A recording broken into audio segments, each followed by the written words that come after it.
Такого исхода событий семья Альяновых уж точно не ожидала. Шквалистый ветер, разбушевавшийся накануне вечером, унес крышу их дома. Сейчас же им помогают соседи возвести крышу с нуля, пока не начался дождь.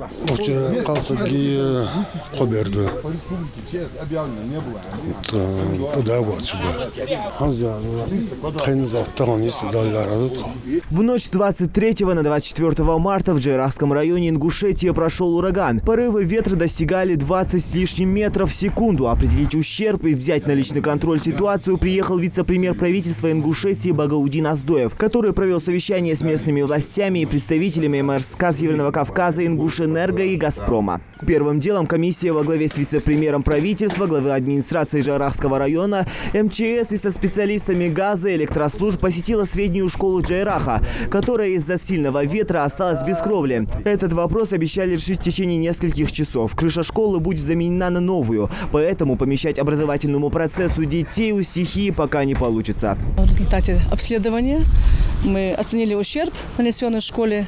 Ущерб большой. Сейчас будем принимать все силы. Приехала комиссия для оценки ущерба еще. У нас сейчас каникулы. Каникулы же. Скорее всего, на 3 число мы ремонт уже осуществим, и дети смогут прийти в школу 3 числа. От ветра пострадали не только дома, но и линии электропередачи, с которыми работают сотрудники МРСК Северного Кавказа и Ингушэнерго. В стороне не остались и сотрудники «Газпрома», которые также устраняют проблемы с голубым топливом. А вот эту семью стихия затронула не так сильно, как остальные дома, но кровлю менять все же придется. Впрочем, ветер пока утихнут, но дождь планируют напомнить о себе. Этого жители и боятся, поскольку вода может попасть в дом, и вот тогда беды не миновать.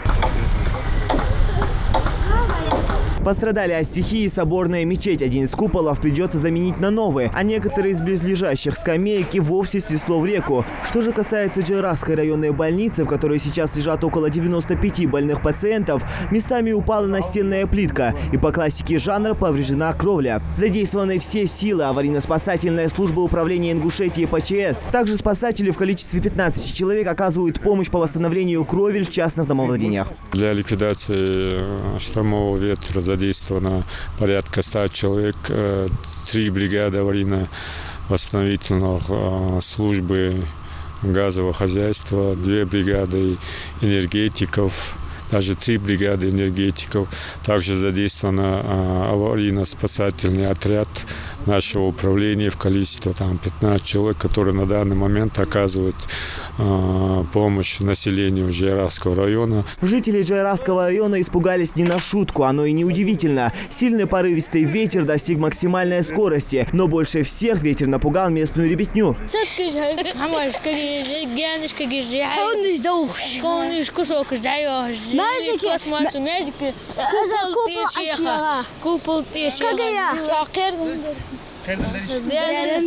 Снесло кровлю и жилого дома пограничной заставы Шуани. Но перечислять количество ущерба можно долго. Что самое главное, человеческих жертв нет. На момент проведения аварийных работ подача света приостановлена. Всего по предварительной информации пострадало 6 соцобъектов. Полностью кровлю снесло у 7 жилых домов, а более 30 домов пострадали частично. Вчера мы получили сообщение от МЧС, что будет шквалистый ветер. Были предупреждены все службы. Но настолько мы даже не ожидали, что он настолько будет серьезным. Очень много повреждено частных домовладений. Мы подсчитаем весь этот ущерб и вся необходимая помощь людям, кому-то в виде материалов, кому-то в виде денежных средств. Это уже как комиссия решит. Все это вечером мы подобьем, и эта помощь необходимая жителям будет оказана. Все обязательные основные восстановительные работы планируется завершить в ближайшие сроки. И только после этого удастся подвести точные итоги по поврежденным жилым домам и соцобъектам. Также по распоряжению главы Ингушетии Унузбека Евкурова создан оперативный штаб по ликвидации последствий урагана. Зелимхан Калоев, Адам Далаков, Новости 24.